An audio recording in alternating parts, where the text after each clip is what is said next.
Orang yang tidak menerima rukhsahnya Allah Ta'ala, jadi orang wajib-wajib dilakoni, terus kadang-kadang mereka jadi identitas isin ninggal.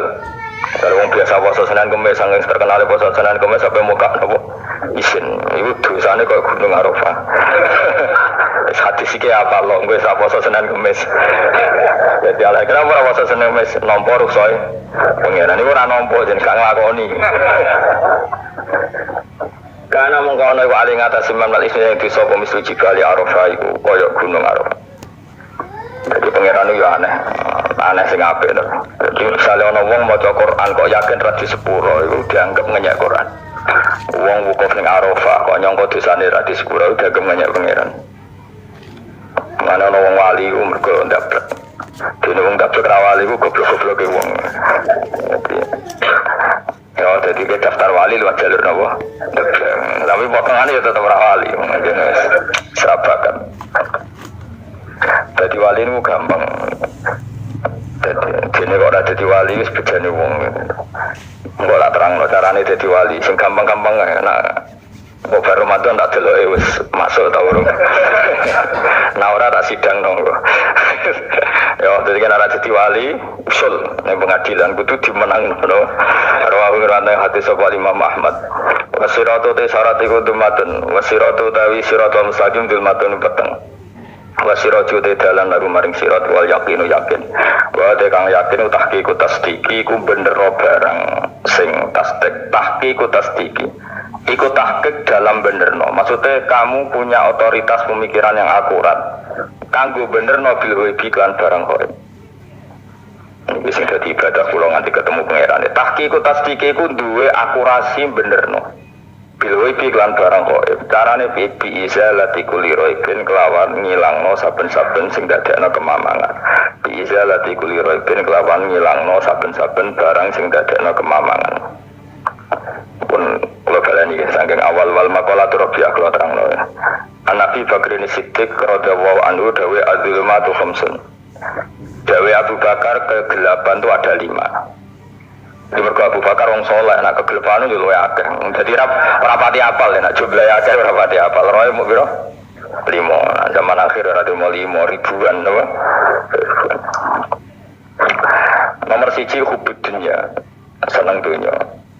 Senang dunia macam-macam, senang pangkat, senang apa saja yang tidak mengantarkan ke akhirat. Itu darani apa? Dunia atau apa saja yang murahan, itu darani dunia. Kalau terang definisi dunia, dunia ada dana ya dunuan. Kalau sing ulama nasrib sangka dania terus ditakhfif hamzah jadi dania terus ditakhfif hamzah jadi ya Dania terus mengikuti wajan pula jadi dunia yang berbarang sing hina itu jenenge apa? Dunia. Atau barang sing dekat itu jenenge dunia. Kemanane dunia saiki dana itu maknane dekat. Akhirat nanti. Semua orang kok sesuai paham. Sehingga sesuatu yang tidak murahan kayak sujud, kayak sedekah, kayak ngaji itu randunya.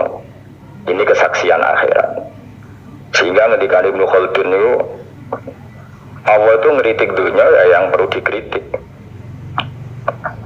Bahkan kadang akhirat pun dikritik pangeran, swarga pun kadang dikritik pangeran. Nak waya baru dikritik karena ada konteksnya. Ada konteksnya. Misalnya begini, saya punya kitab namanya Khilyatul Auliya atau Baqatul Asfiya.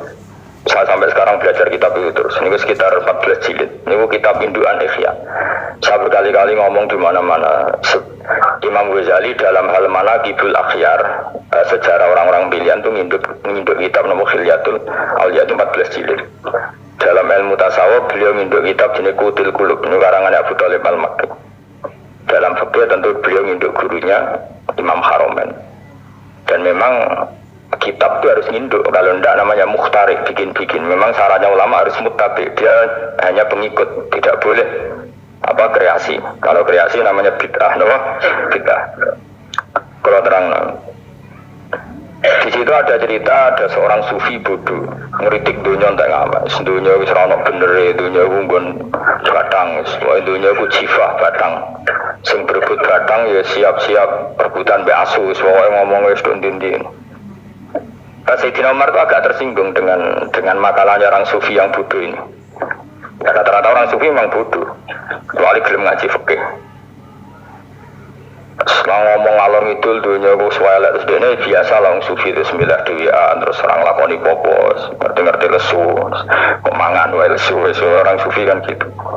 Singkat cerita terus Umar agak marah tapi beliau masih bisa mengendalikan diri. Terus kata beliau, sal sayyidah, sal hada sayyid, kamu tanya hada sayyid, maksudnya sayyid dalam bahasa dulu itu ya orang terhormat. Dalam bahasa zaman era itu maknanya sayyid itu asli apa? Sadat maksudnya bukan habib, bukan. Kalau dalam bahasa Arab dulu itu memang kalau habib itu ya Nabi, kalau sayyid sadat itu sufia itu belum pasti maknanya apa? Habib ya, tokoh-tokoh yang diikuti dalam apa? Makalahnya, dalam apa? Makalahnya.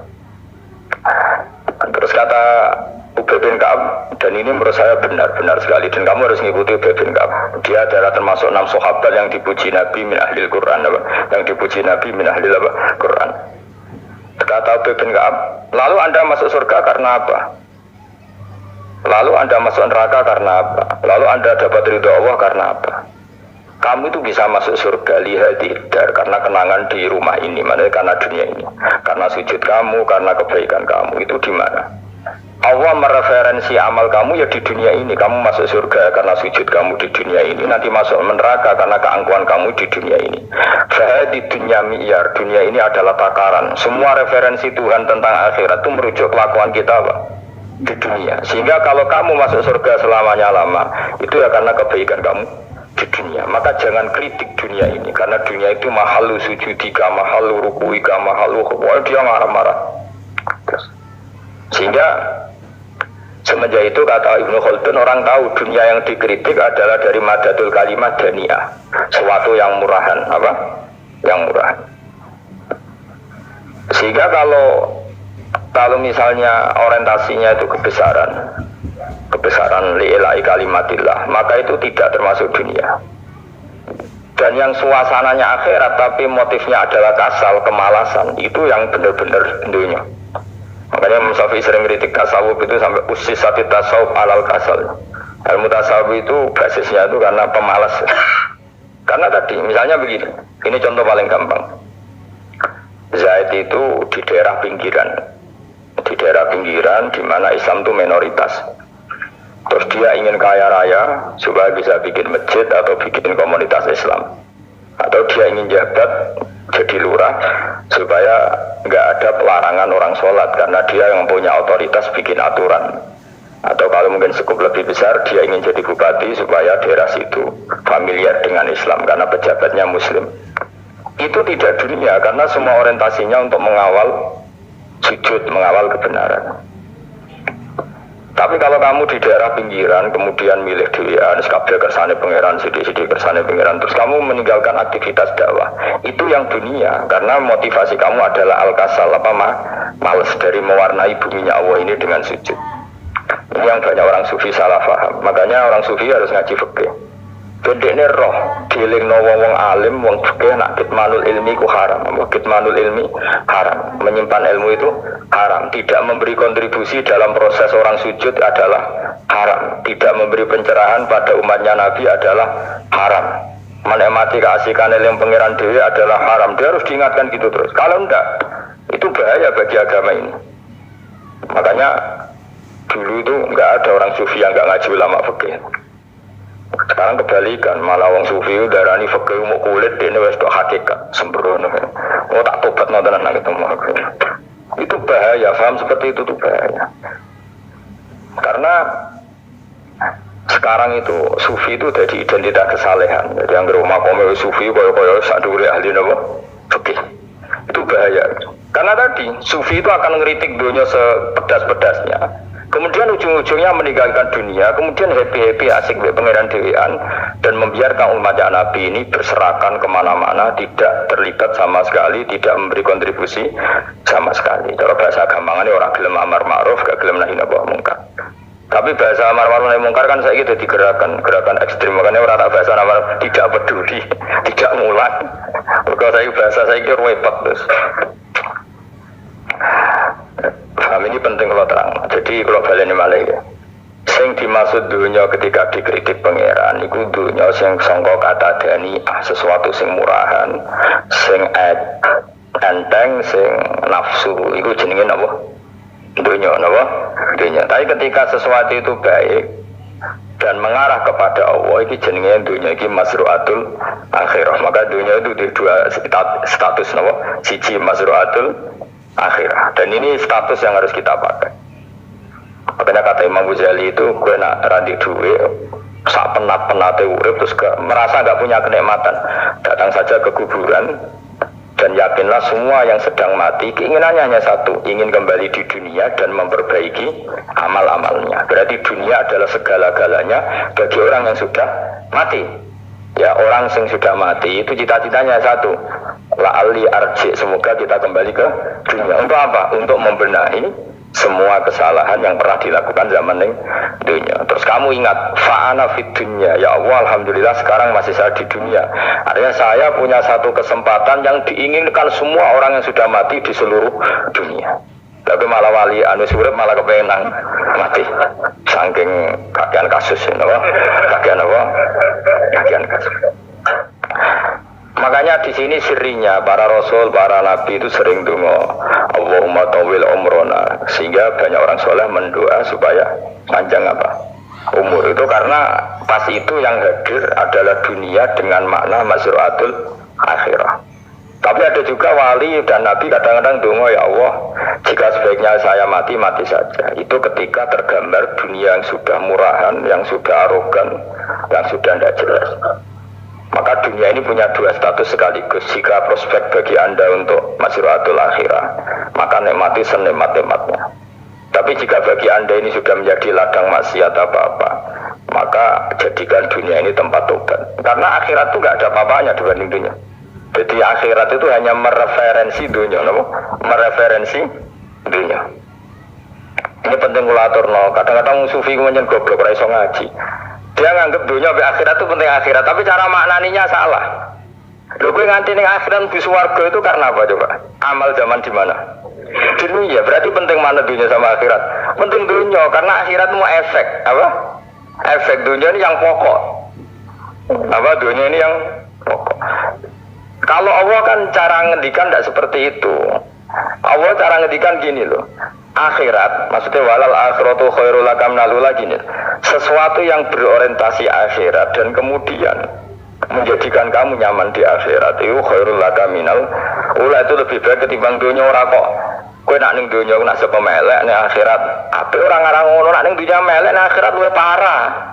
Kayak melarat tem cek ngene iki kan. Tapi kan cek iso ngopi, cek iso mangan tengkleng. Coba ning akhirat gak iso blas, dunyel-nyel malaikat ngawur. Gayamu bareng melarat iso ning dunya lara lah nek akhirat penak. Aku yakin ora luwe lara, tak jamin. Ora ini kan ketara nak ngono. Keliru omongan aku ning dunya lara lah sementing nek akhirat penak itu ndak bisa. Kowe nyifati dunya nggon lara iku serapati ridho mbek pangeran. Berarti ketika iso ngopi ra syukur, ketika iso mangan ra syukur, anane nyifati dunya loro. Berarti rapati ridho mbek pangeran. Malah dibles-blesno sebenarnya. Kemudian nak pengurus akhirat aku tak tekek. Maklum mbok pengurus mbok ora sok bener. Tapi gak ada rencana daftar jadi panitia napa? Akhirat. Tapi kira tak syafaat dia ambiarno karena ini penting kalau terangno. Makanya Imam Syafi'i masyhur makalah beliau tentang fikih dan tasawuf itu. Ini saya kutip dan saya memang saya hafalkan terus makna teman. Faqihan wa sufiyan fakun laisa wahida fa inni wa haqqu wa iyyaka ansahu. Terus kata beliau mensifati orang fikih fa hadza qasin lam yazq qalbuhu tuqa wa hadza jahulun kafadul jahli yasluhu. Itu masyhur. Di dunia ini, identitas di dunia kita, dunia ulama itu hanya dua. Kalau nggak sufi ya faqih. Kamu jangan jadi salah satu. Faqih adalah orang sing qasin, itu qalbuhu qasin, hatinya itu keras, hatinya atos. Lam jadu qalbuhu tuqas, gak ditakwa blas. Wong faqih ora ditakwa blas, gak diempati blas. Tapi orang sufi itu ada jauh ini malah geblek, malah parah meneh. Sing situ atas hatine, sing tok geblek dari Imam Syafi'i. Kena protesnya berarti Imam Syafi'i coba protes aku. Kenapa begitu? Misalnya gini orang fikih. Kalau bapak nyontohkan tuh gini. Orang fikih itu punya aturan, misalnya kalau rukuk tidak begini nggak sah, sujud kalau nggak begini nggak sah, sholat kalau tidak begini nggak sah. Oke, aturan itu baik. Tapi punya keangkuhan berpikir, misalnya ada orang desa terbelakang, misalnya di pedalaman Gunung Kidul, Kulon Progo, ada orang yang ditobatkan orang-orang sufi. Orang sufi itu ya serodok goblok-goblok, misalnya nobatkan. Enak mah yang fikir melok nobatno, tapi tahu-tahu bilang ini sholatnya nggak sah, rukuknya nggak sah, fatihahnya nggak sah. Dari sing sufi, wah semane nobatno ra iso sholat apa ora disahno. Si sufi ya goblok pisan, ketika ngawal si ajudannya tadi sholat, nggak dikawal. Jika banyak aliran di Jawa sholat ala kali Joko ya anu Fatihah mau meneng tok. Sitok sujud tok. Jadi ini sitok atas hati ini, ora gelem bina tapi muni rasa. Sitok goblok ora tahu nerusno pembinaan. Akhirnya yang mandek ning satu kesalahan dan diwaris ya bergenerasi-generasi. Makanya kata Imam Syafi'i itu sitok goblok, sitok atas hati ini. Jadi kamu jangan jadi salah satu itu. Makanya kamu aman karena kamu tidak sufi ya tidak fakih, makanya nggak masuk nggak masuk yang dikritik Imam Syafi'i. Kamu sufi ya ndak, fakih ya ndak. Makanya kalau Imam Syafi'i kritik itu, tetapi alhamdulillah saya ada dua-duanya, yang tidak sufi, tidak fakih. Karena orang sufi itu kalau ditelusuri itu memang kesalahannya terlalu banyak. Kecuali dia mau ngaji fikih, kecuali dia mau ngaji fikih. Kayak tadi misalnya, sampai Imam Syafi'i zaman itu duka yang menghentikan pusisat tasawuf alal kasal. Ilmu tasawuf itu dibina, itu berdasar kemalasan. Saya punya teman sufi banyak, saya ini kiai loh, punya teman sufi banyak. Tekon dengan kulo, gus, dunia serusak, sementing saat ini nusik, ngata-ngata istighfar. Memangnya kita bisa diistighfari pangeran, di sepuro pangeran ketika kamu orang alim tidak mulang? Memangnya aku iso di sepuro pangeran ketika aku suka zakat? Memangnya aku iso di sepuro pangeran wis kere ra nyapu masjid teko Jumatan, bareng rokok itu usep-usep ning pojok masjid bar mulai. Enak weh. Ono keran coplok is dibarno. Memangnya kamu bisa jadi orang miskin seperti itu kemudian dimaafkan Allah? Tidak bisa. Kamu harus terlibat dalam proses sholat. Wis kere ya urun gawe keran, misalnya orang ngono urun masjid ya nyapu-nyapu, sing sugih urun duwe, sing alim urun mulah. Kok enak? Dunia bangku rusak terus kabeh dhewean. Menangis sebenarnya kedean yang rokok rata baturi ya. Tidak bisa, sufi seperti itu tidak bisa, itu kriminal. Malah Imam Syafi'i dalam satu makalah besok tasawuf awan serondok, saking ekstrimnya beliau. Nah kenapa Imam Ghazali muji orang sufi, kitab-kitab risalah Busyariah muji orang sufi itu sufi-sufi yang kayak gue, sufi-sufi yang belajar fikih, apa? Sufi-sufi yang masih mau belajar fikih. Oh enak. Jadi sufi itu maknanya sidik-sidik. Zaman lu rusak itu tidak seperti itu. Nak rusak ya mana pengiran pun melok dandani. Nah ketika rakyat didandani sebetulnya nggak masalah. Kan ada alternatif. Misalnya gini, ada mobil rusak nggak bisa dipakai. Memangnya mobil hanya itu. Kan ada mobil yang lain itu jenis fakih. Ini enggak, kamu punya pemimpin hanya 2 atau 3 lah, biar nggak nyindir 3 atau 4 lah. Ketika 4 ini orang ini gagal, seakan-akan Indonesia gagal. Memangnya Indonesia hanya punya orang 4 itu, goblok sekali kita berpikir gitu. Segoblok-gobloknya apa? Memangnya Indonesia itu milik siapa? Kenapa kamu menggantungkannya sama 1-2 orang, 3-4 orang? Gak ada cara alternatif. Terus tapi kan harus lewat pemilu, kecil ngenteni pemilu 5 tahun cepat. Mustafa Rokin Jokno jadi calon presiden. Nah, kemudian jadi negara tahlil. Karena dia lebih ya, ngomong ekonomi ya ora iso. Ngomong wisata ya haram, ngomong budaya ya haram. Ngomong badan usaha milik negara ya ora roh den. Lalu langsung dibagi-bagi. Tapi kelirunya kita selalu begitu. Ketika kecewa sama pemimpin, seakan-akan dunia ini tergantung pemimpin itu. Mana ada dunia ini dipasrahkan sama makhluk oleh Allah. Dunia ini milik Allah, nggak pernah dipasrahkan makhluk. Bahkan kiai mati pun nggak ngefek pada agama. Dulu sahabat meninggal agama jalan, wali songo orang-orang pilihan meninggal agama jalan. Karena Allah tidak ridho dunia ini, agama ini, dunia maupun agama dipasrahkan sama seseorang. Allah yang mengurus dunia ini. Apa nak konglomerat mati terus uang melarat kabeh? Tidak kan? Apa nak wong soleh mati terus wong bejat kabeh? Allah yang mengurus agama ini, mengurus dunia ini. Saking goblok, nak ono mah kecewa mbek makhluk itu. Ya Allah, terus seakan-akan dunia ini runtuh. Orang pegatan sakit, saya kira orang sing lanang. Banyak orang pegatan terus bojo luwe apik. Bojone mati sing wedok malah makmur akeh to. Makanya pangeran anggap manusa iku entek-entekan. Allah nanti ngendikan gini masalah pegatan. Unik ngendikan pangeran. Ya rodok manekno wong pegatan. Wa iya tafarraqa yukhnillahu kullam min saati. Kamu tidak usah takut dalam suami istri itu bercerai. Wa iya tafarraqa, jika dua suami istri bercerai, yukhnillahu kullam min saati, bahkan satu-satunya per satu dari kedua mempelai ini bisa dikasih lebih kaya. Banyak enggak uang pegatan terus akhirnya lebih makmur. Dan kenangannya sumpah pegatan mas disi aku untuk bojo sing disi aduh selemu goblok. Enggak sing lanang karena bosen dijudisi yang nuntung saya gitu bojo konak bojo gue yang disi. Banyak enggak orang pegatan kemudian kenangannya itu baik sama yang sekarang dengan yang lalu mau gerutut tok. Banyak enggak? Banyak. Dulu kita punya pemimpin yang cakap, yang otoriter. Zaman itu pun di demo. Coba kita ini kan mulai dulu yang berarti pemimpin di demo. Kok cek urip pantas di demo, nggak mati di kelangenan. Kelakuan kok ngono, mulai dhisik nganti saiki. Kiai juga gitu, zaman urip dikerwiting, kok bareng mati kiai penggantinya dikritik kok koyok kiai. Iku ra, ya coba 66 Pak Karno dikritik, Orde Baru diurus begitu tuh. Nabi yang ngono mangsamu presiden tok. Nabi itu kan mukjizat itu ngaji. Jadi mukjizatnya Nabi itu ngaji. Dari masyarakat pun mukjizat orang keren blas. Mukjizat itu kudu nganggo tongkat. Jadi seru napa? Dianggap Nabi Harry Potter. Jadi Nabi itu mukjizat kok mulang. Mulang itu mengatur logika supaya mapan nikmati Allah dan Rasul. Itu mulang. Mereka agak seneng, mat. Caraku nabi-nabi di sini udah tongkat apa dong, mat. Jadi seru, seru main sebelah, soalnya seru lah. Nabi sempat tertarik, ya aku pengen di tongkat tahu nabi tua. Kita ya sangar lah, jadi nabi ngalor ngidul gak apa. Tongkat nggak sing ngelawan, terus ketemu segoro. Kan ya seru lah, misalnya orang Yogyo macam-macam, tutup, terus likuifaksi itu tenggelam kan, seru lah, apa? Kayak jarak jabe pengiran dulu tuh. Dia matke jok tongkat, gampang nak masalah tongkat. Sekarang ngetokno wit kan gampang tongkat itu. Masamu tongkatnya Nabi Musa terus digawe, dikai mori, terus dikai minyak ya ora, dijupukno wit diketokno mangsamu. Wong sing hebat itu sing nyekel dol ora. Ya jajal tongkatnya Musa tak kena kowe. Ora ono pengaruhe. Saya gini gue Turki gue tontonan di rabi-rabi. Lalu yang batu cek aktif Turki nantang Israel duel lah.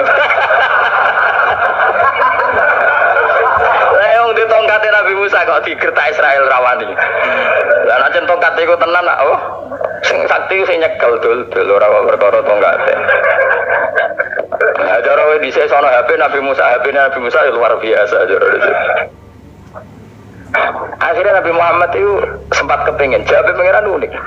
Awalam yakfuru bima utia Musa min qabl. Mate kok gak eling apa zaman Musa nggo tongkat wong terus do iman.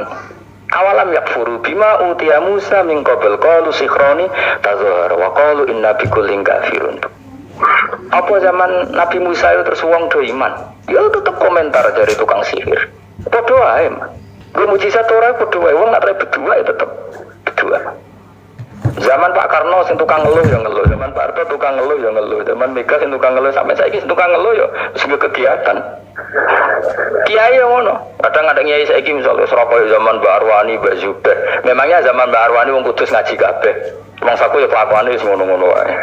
Misale kula ya kadang ya wong komentar, Gus Bae ora kaya zaman Bandur Salim. Lah aku wis dididik bapak, zaman Bandur Salim po wong yo ngono. Kok bapak zaman Bandur Sam po ngono sampai zaman Basunan Bonang misal.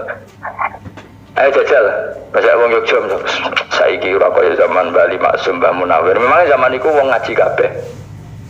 Udah juga kan sarapku kayak gini nak ngaji sing ngaji wong ngono-ngono iku pancet wong iku. Itu pengalaman.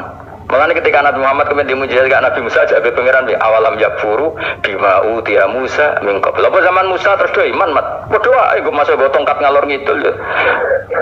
Biasa ae mat. Dosa mujizat-mujizatan mulang wis enggak ada. Lho kula lho mau tawani pangeran mukjizat kok karya Musa. Kula mboten purun. Ya perkara kok malah lucu. Nabi kalor ngidul go tongkat. Nabi Musa itu kate biasa kan sing kodang ku wonge. Lah saiki aja ning Turki. Nek kata tenan jet top Israel tuntas ya. Suwabet terus likuifaksi tutup Suwabet meneh dadi negara bebas wong Israel. Terus Raja Tayyip manggon kono. Aneh-aneh gitu. Makanya penting yang dikatakan mukjizat yo ngaji. Ngaji itu bisa membentuk yakin. Yakin itu bisa membentuk taklid. Nah caranya yakin gimana? Tak warai kan ben dadi wali. Wali sing jalur ilmu. Jalur marat wis kowe luwih iso lah. Wali ku jalur akeh. Alim iso dadi wali, zuhud dadi wali, marat iso dadi wali. Syaratnya ridho ora kepengin sugih. Ya syaratnya marat dadi wali ridho ora terbesit kepengin sugih ora tau muni lho umpama aku di dhuwit ora dadi wali, muni umpama tok wis ora dadi wali. Jadi fa inna law taftahu amala syaiton karena mengatakan umpama itu wis buka pintu setan. Jalur apa ya? Nah alim syaratnya hafal Quran, hafal ribuan hadis. Ayo nak zuhud syaratnya radhi HP, rawi anan. Nak fikir ra oleh diangen-angen ae milih apa rasa jadi wali? Gak usah ya. Kalau terang ini penting. Kenapa saya sering kritik orang sufi? Karena sufi sekarang itu beda dengan sufi dulu. Di Jawa Timur itu keluarnya para kiai ya gitu. Kalau ada orang ikut torekoh tertentu, terus gak gelem ngaji takrib. Akhirnya linge pangeran suwengi tapi sesucine keliru. Masalah di dia anak bojo keliru. Karena ya mau sementing la ilaha illallah terus mau la ilaha illallah terus itu gimana? Kalau kita iman sama Allah, ternyata iman dengan aturan-aturan Allah. Misalnya kita seneng cawe dok, terus buat sebut jenenge dok, kono njuk wedak ra mbok kei, njuk mangan ra mbok kei. Terus kamu tidak mempelajari sing disenengi pacaran ku apa? Senang Allah itu maknanya senang ketentuannya Allah. Allah yang murka itu apa? Kalau kita zina, kalau kita maling, ketika korupsi. Allah yang suka apa? Kalau kita sujud. Lalu syaratnya sujud apa? Harus dalam keadaan suci dari hadas besar maupun hadas kecil dan tempatnya tidak ada najis. Bahkan harus gitu. Itu senang Allah kok menurut Allah semengi terus pingsan, kesemper, terus nak tepak harus ndarani wali. Ndarani wali ana salam tempel. Wah apa-apaan. Kan cara bapak kula saking kerase. Lah wong darani wali nek melete keren aku jadi tak top aku jadi. Kok saged, Pak. Paling zaman akhir darani wali dadi gula wong salah templek ngekeki dhuwit. Tapi nek wong alim darani wali sing dadi pinter akeh. Coba jajal lah wis ayo. Nek ora percaya ruhin maklumno nek saiki wali nek ora dadi gula ke dhuwit. Ayo saiki umumno nek ruhin iku wali. Reaksi masyarakat kira-kira piye? Salam template terus sangat maklum merek rokok eruhin misalnya rokok apa ya terus itu kono tapi umat dapat apa itu? Tapi ketika orang terkenal alim umat dapat banyak karena bisa ngaji caranya sesuci biaya caranya zakat biaya yang wajib zakat apa saja caranya dekat tapi saya gak wali kalah be apa wong alim kalah be wali kalau ini diceritani Gus kalau gak wong alim Gus jejer be wong terkenal wali kok harus salaman beda nih. Ya akhirnya melarat tuh salam. Akhirnya salaman kok ono maknane ning Jawa Timur. Ora usah diterangno maknane opo. Wah kere. Wah kowe padha wae wong alim hasud to. Nek kok hasude perkara hasil iku. Iku sarap pisan padha wae. Sing maca kula niku. Tapi sebenarnya kita harus jadi pelajaran. Kalau ingat Allah itu ingat aturan-aturannya Allah. Terus keling Allah suwengi terus piye? Allah bikin aturan, kamu suwengi di masjid itu ketentuan fikihnya kayak apa? Kalau istri kamu sakit, anak kamu sakit, kamu wajib ngurmat anak bojo dan itu juga perintah Allah. Terus Allah dulu nggak ada zaman Nabi seperti itu. Nabi itikaf suwengi di masjid untuk mikir wiridan, ya mulang biasa. Wiridan sekadarnya, habis itu Nabi yang ngajar biasa. Siapa yang tanya tentang haid, siapa yang tanya tentang ghanimah, siapa yang tanya. Jadi ya selalu naka anil anfal. Ketika mereka iskal, lalu ghanimah cara bagi gimana ya Rasulullah? Dibagi wa'alamu annama ghanimtum min syai'in fa'alillahi khumusahu wal rasulullah 1/5. Ada yang tanya lagi, "Wa salunaka anil makhid." Istri saya cara ngakad tidak normal ya Rasulullah. Kadang-kadang over. Terus disebut itu istihadah apa? Ditanyakan. Ada yang kaya usul, ya Rasulullah duit kula kathah lalu tak kasihkan siapa? Ya salunaka madza yunfikun. Ora kok terus eling pangeran sungi-sungi terus do ngantuk, turu. Baru makan-makan ora ono ngono. Coba, jika seseorang terkenal wali itu paling seuntungnya dekne. Ini bukan kritik kan? Memang harus dikritik. Kritik aku enak aku alat kira wali, kritik wali. Gak cuma melok. Karena apa? Kita ini syafakotan di hadil ummah. Kita kasihan umat ini mencintai kiai. Kemudian tidak dapat apa dari kiai itu. Caranya apa ya? Kita mulang. Makanya Rasulullah itu Masyhur kan di sebuah hadis, sama cari di Muqaddimah Majmu', di Muqaddimah Ihya, hampir semua kitab ulama top itu menceritakan hadis ini. Nabi ke masjid, ada satu kelompok yang nangis-nangis dulu, ada sekelompok yang mulang fikih. Mulang itu ya, iki halal, iki haram, iki sholat begini nggak sah, ini pokoknya mulang aturan-aturan di pengira. Nabi ngadep, kemudian Nabi bilang gini, kilakuma ala khairin, dua kelompok ini sama-sama baik. Tapi apa yang terjadi? Amma haula fa'atuna wa, mereka adalah kelompok-kelompok yang minta sama Allah, insya'a ajaba wa insya'a la. Kalau Allah menghendaki ya disembadani, kalau enggak ya enggak. Tapi ini kelompok yang membicarakan hukum-hukumnya pangeran, pasti Allah ridho. Wa innama bu'istu mu'alliman, memang sing jenenge Nabi itu untuk mengumumkan halal haram, maka Nabi terus ikut yang kelompok belajar tadi. Karena dikatakan juga Nabi diutus jadi Nabi itu apa? Saya tanya, bikin aturan, caranya tawaf ke Ka'bah begini. Dulu tawaf itu wudu, dulu tawaf itu bawa hubal lata, dulu tawaf itu dengan penuh kemusyrikan. Nabi datang, cung tawaf itu aturannya gini, nggak boleh ada yang berbau syirik. Caranya tawaf 7 kali, baca kalimat ini. Sa'i juga gitu. Dulu yang namanya sa'i itu setar megang berhala Isa, nanti di Marwah megang Nailah. Setarnya gitu, dari kesirikan ke kesirikan. Terus Nabi datang, nggak boleh megang Isaf dan Nailah, harus dibongkar. Dimulai dari labbaik Allahumma labbaik la syarikalah innal hamda wa ni'mata laka wal mulka la syarikalah. Itu Nabi. Sehingga saking ekstrimnya, sahabat itu dulu nggak mau disuruh sa'i. Nggak ya Rasulullah, kita ada sa'i, tempat yang dulu kita syirik di situ. Karena kalau sofa setarnya pegang Isaf, nanti kalau di Marwah pegang Nailah, itu nama berhala. Terus Allah menurunkan inna sofa al-marwata min sya'airillah faman hajjal baita wa atamara fala junaha. Istilah pengiran fala junaha. Kalau kamu sudah Islam nggak apa-apa sa'i. Kenapa bilang nggak apa-apa? Karena dulu pernah sahabat merasa dosa, karena itu dulu basis kemusyrikan. Jadi ini penting saya utarakan. Lagi-lagi yang digerakkan Nabi adalah aturan main dalam hidup ini. Apa aturan main? Kalau wingi pasaran wingi ini kalau mucal nopo sampean. Kalau mucal Minhajul Talibin karangan Imam Nawawi, kitab fikih. Mergo kula niku mangkel. Kadang wong alim terus darani wali, darani wali ngono wong teko yo pangestu. Kadang kurang ajar meneh wong ape kaji yo ndongakno kaji mabrur. Luwih parah meneh. Aku tak ngamuk tenan. Kowe nak langsung ndongakno wong iku kaji mabrur padha karo ana wong ra iso numpak sepeda motor. Iki kula badhe numpak sepeda motor ndongakno slamet. Wong belajar ya ora kok yo ndongakno selamat. Mesti ini aku takut sih carane numpak sepeda motor piye lagi yo ndongakno selamat. Wong isi soe ora mesti selamat. Iki rong iso pun ya iku badhe numpak sepeda motor ndongakno selamat. Aneh gak pertanyaan seperti itu? Permintaan minta selamat ketika kamu tidak bisa naik motor itu aneh gak? Aneh. Kalau kamu haji, tak kok syarat rukunnya haji, baru minta didoain gaji mabrur. Ini ndak, masyarakat tahu-tahu minta haji mabrur. Orang tonggo kulo tak pisau itu. Untung ngomong rembang rawat aku loh. Jadi orang sengwani. Agar mereka kaji, Gus kulo badhe kaji supaya sah ya Gus. Tak ulang kan. Tak ulang tenan kan. Selain tentu belajar di manasik. Paling tidak dengan fatwa seperti ini orang terbiasa nak tekone manasik itu dirungokno. Napa? Kadang ya orang tekone manasik ngantuk tok.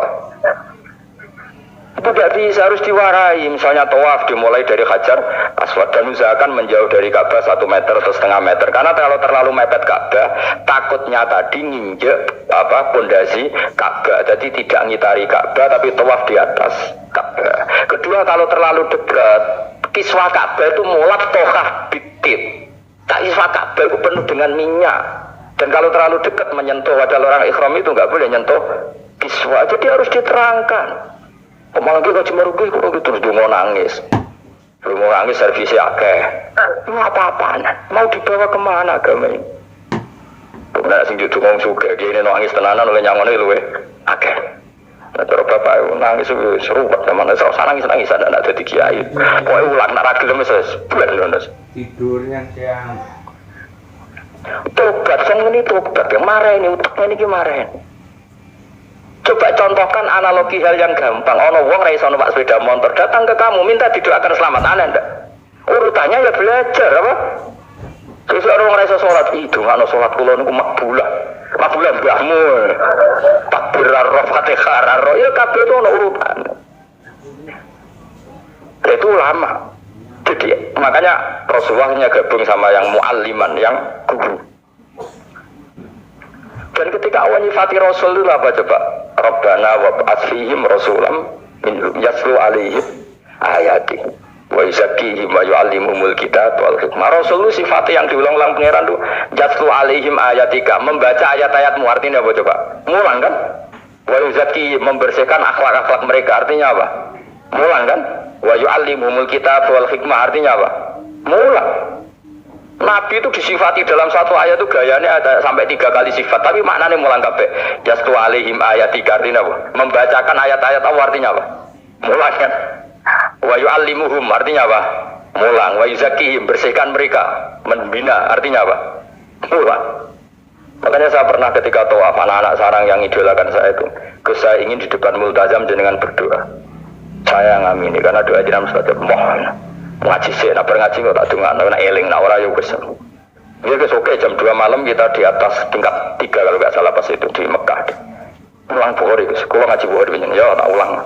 Jam 2 saya ngajar sampai subuh sekitar 2 jam. Habis itu lagi tunggu tengah tunggu. Kalau tunggu sederhana Gusti, bocah-bocah niki mugi-mugi wonten gunane teng umat Rasulillah, purun mulang mboten kedunyane. Amin ya amin.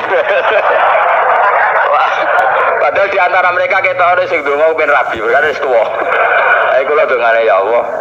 Ini di depan multazam semoga anak-anak ini manfaat umatnya Kanjeng Nabi, purun mulang, purun napa-napa teng masyarakat. Wis iku tok amin amin pun. Karena itu yang saya bisa tanggung jawab di depan Allah Subhanahu wa Ta'ala. Coba kamu berani nggak di depan Allah terus ngomong dunia? Karena hanya mulang yang bisa mengantar manusia mencintai Allah dan Rasul. Coba barokahnya kabeh kiai darani harame zina. Berapa juta orang yang tidak berzina gara-gara dawuh para kiai nak wong zina sok ben dakare itu ketok, virgine ditunjuk malaikat. Entah cara ngulang gimana, cara tahdzir gimana terserah gayanya kiai masing-masing. Mungkin Mustafa nyontokno payudara di kuwantum, mungkin corak menyerap. Roken duwe pinter meneh dakare wong diketok. Barokahnya tahdzir seperti itu, berapa juta orang yang kemudian tidak zina. Berapa orang nggak jadi rentenir gara-gara cerita para kiai? Berapa ribu juta orang yang nggak bodoh nih mergo dari ilate itu digunting malaikat. Ini kan sudah kebaikan yang sudah masif. Kenapa tidak kita tiru? Lalu ada gerakan uang tekone masih sudah jeleng Allah terus gak jelas ilingnya perkara apa? Kalau itu selingan nggak apa-apa Kang, ya 1 jam, setengah jam. Liane itu ya tetap dibelajarkan halal. Ya, tapi kalau mereka bilang, lah tapi kalau buatan sakit ya nyewa kan orang nganggur-nganggur ruhin Mustafa kan iso disokon mulang mabadi fikih ya. Ojo nyewa aku wis gede larang. Ini kan murah 200.000, 300. Lho kula ra narep lah wong kan wis rawani nyangoni sithik. Jare Mbah Mun resiko gak seneng gede. Wis salami templek kadung ra pantes. Salami sithik lho kadung gak pantes. Ora jane kiai ngundang kiai cilik ae. Kiai gede resiko. Misalnya mulang fikih ngongkon aku, wong wis sepakat. Nah, gue kan sangoni 200 kan pantes kan ya. Gue kira Mas. Nyoro, malah dari bangun kiai cilik itu tak bangil suka. Karena kiai gede, wong nyalami templek sidik ya izin. Tapi kiai cilik itu ya biasa lah. Padahal sing iki luwih butuh. Ya sakit, kiai cilik itu sakit. Tapi salah ilmu nerangun tapi akhirnya ya sudah kono ae makome sudah. Ya saya ulang lagi ya, makanya kritik kita pada sufi itu bukan karena kita benci orang sufi, enggak. Kecuali mereka mau belajar fikih. Dulu itu biasa ulama top sufi ngaji kiai fikih itu biasa, kiai fikihnya yang ngaji ulama. Dulu kan Imam Syafi'i sehebat itu kamu kira enggak ngaji tasawuf, ya ngaji ya biasa sama teman-temannya tasawuf kecil-kecilokan. Sama tak cerita, Imam Syafi'i itu punya teman dekat namanya Syaiban Ar-Ra'i. Ini nak kecil-kecilokan fikih lucu. Ya rasa tersinggung sebagai partai fikih, ya rasa tersinggung biasa. Imam Syafi'i itu sering jualan ini Syaiban Ar-Ra'i, dia ulama sufi. Sampai muridnya gerembeng, misul katas al-hadal badi. Saat jenengan takok desa ben. Jadi Imam Syafi'i ben. Takok aneh kan. Mata kulu fi zakat cara kowe piye? Dan Habib Umar Hafid itu suka mengutip perdebatan Imam Syafi'i, dialog Imam Syafi'i dan Syaiban Ar-Ra'i.